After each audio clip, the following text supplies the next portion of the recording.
Welcome along, everybody. Thank you very much to everyone who's made the journey to be here. What a night of news we have got. So, Keir Starmer is finished. Last night, this happened. So I hereby declare that Hannah Catherine Spencer is duly elected Member of Parliament for the Gorton and Denton constituency. The Greens won in Gorton and Denton. That was one of Labour's safest seats in the whole country. It was the 6th largest Labour majority ever overturned in British history. Labour didn't even come second. They came third. Even Labour appearing to tell people that they would only get food if they held up a Labour Party poster wasn't enough for them to win. There needs to be a sea of red anti-leaky posters in this hall.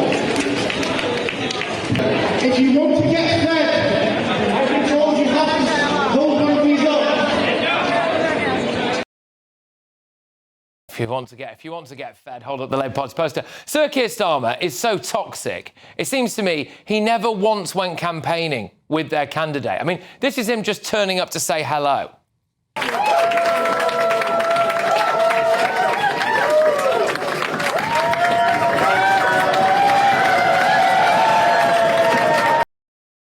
Don't think he could really go door knocking, could he, just in case? But Starmer is so toxic that Russian spies are thinking of putting bits of him in tea to assassinate people. Starmer is so toxic that landfill sites would just refuse to accept him. He's so toxic, he's no longer legally allowed to go swimming in the ocean. The nation looks at Keir Starmer in the same way an ex-wife looks at her estranged husband when he turns up late to collect the kids after he's been at the pub all day. You know, it's ridiculous. It's got so bad for him that one poll has even predicted that he's going to lose his own seat at the next election to the Greens. Every single Labour MP now knows that their seat isn't safe. He also is the most uninspiring bloke in British history. We'll come to you, Barry, in a minute, mate. We'll come to you in a minute, Barry. Look, he's the most uninspiring bloke in recorded history. And has anyone else noticed that he sounds like a famous comedy character? So here is Keir Starmer. He must be the only tech brother on the continent who can't work a debit card or send an email. Who does that remind you of? Hello, Brian Badondi here. I've been asked by the powers that be to record a little message for Brinstagram. Brian Badondi, everybody. Yes, there he goes. It is the, of course, iconic Brian Badondi. Now, I don't know about you, but I, for one, cannot wait for the day that this arrogant, anti-British, veteran prosecuting, Palestine-loving, pensioner-freezing, farmer-harming, pub-closing, tax-hiking, illegal migrant enthusiast stands in front of Downing Street with his little plinth and tells us all that he's throwing the towel in. Every time your phone connects to public Wi-Fi, anyone nearby could snoop on what you're doing. Hackers can steal your information, passwords, photos, and bank details in just seconds. ExpressVPN encrypts your connection, making it virtually impossible for hackers to access your personal information. ExpressVPN is so easy to use. With just one click of a button, you're protected. Streaming, banking, or shopping, you can switch between high-speed servers worldwide in seconds, and your connection never slows down. Click the link in the description or scan the QR code to get up to 75% off, plus 4 extra months free, all backed by a 30-day money-back guarantee. Protect your online life today.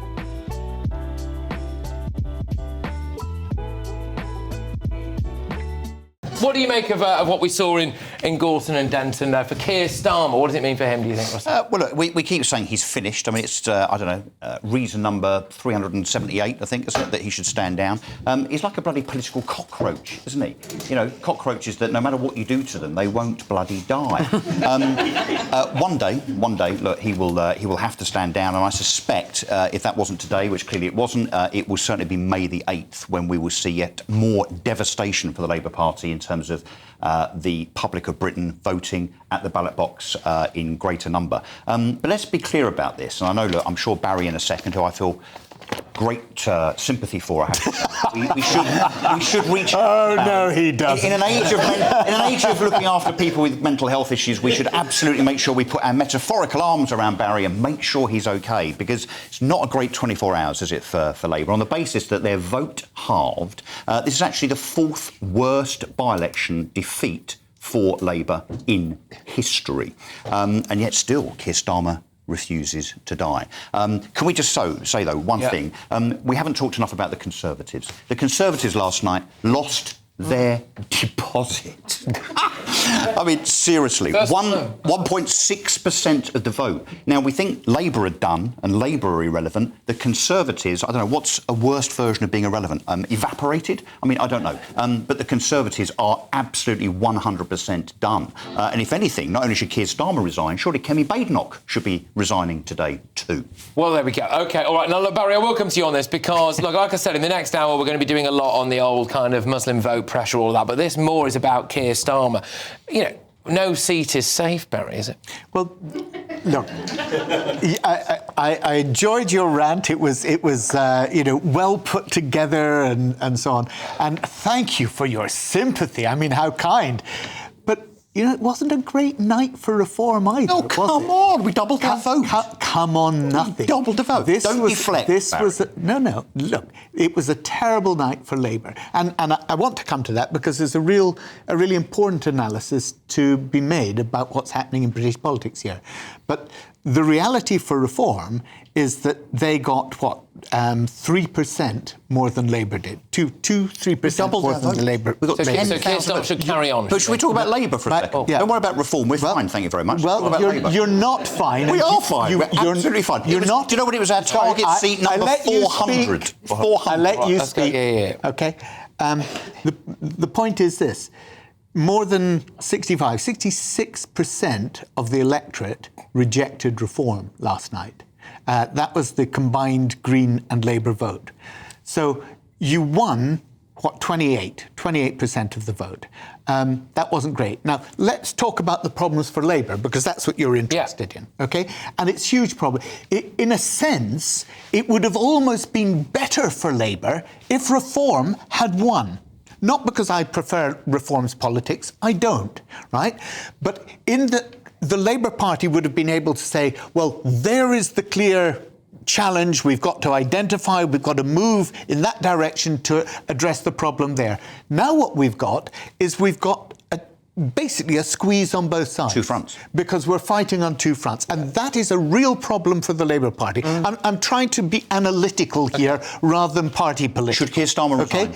No, I don't think at the moment that going into the local elections, the best thing for the Labour councillors who are standing in those elections is to go into a leadership contest at this moment. All right. But we have a huge problem in that in some seats, we're going to have to be seen to be more to the left.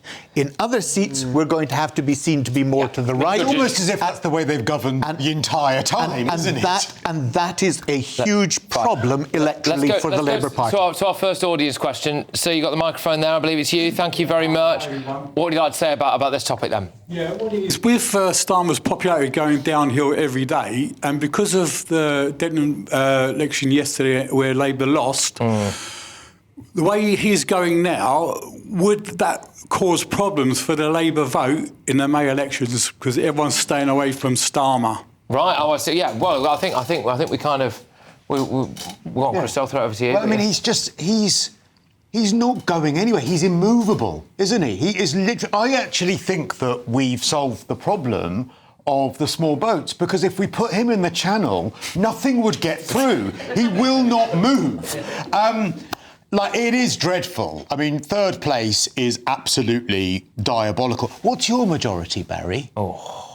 I was one of the seats that in the most recent poll they said I was one of the seats that Labour would retain.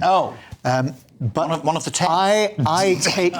I take nothing for granted, and I work my socks off every day to make sure that I will still be. The problem is, the reason it's so bad for Labour is not because of the reasons you outlined, which is quite bad, but how can Hannah Spencer have won? I mean, that is so bad. She reminds me of someone. It's like It's like a bad Disney movie where an unhinged princess who's dropped acid, like, gets to go to Downing Street or gets into, like, Parliament and what happens? Because it's just like did you see her on the election day? She was dancing. Dancing. I was there. She was dancing in the street. She was at a rave. All day. Like, this is a serious business, and you're literally raving in fluorescent clothing. I mean, I used to see people like that in clothes, like when I used to go to clubs in the 90s and come home at 10 in the morning.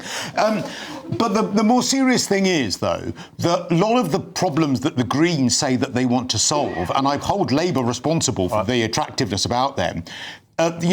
She said in her speech, like, I want to give hope because you want to get on the property ladder, and you used to be able to work hard and get a house. Yeah. But she's done twice.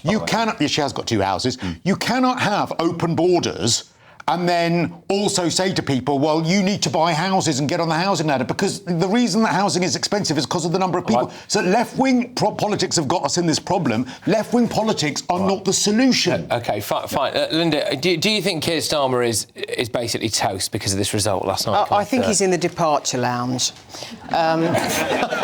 which is where he's been resting up for some weeks now. And I think that slowly now we are on a trajectory where he will probably go in the summer, is my personal observation. But all joking aside, and I know we can all crack jokes about this, but a win's a win. And the fact of the matter is, she did win. So we can talk about all of these things, but they are all history now because she won. And I'm no supporter of the Green Party. I don't particularly admire Zach Polansky in terms of style or substance.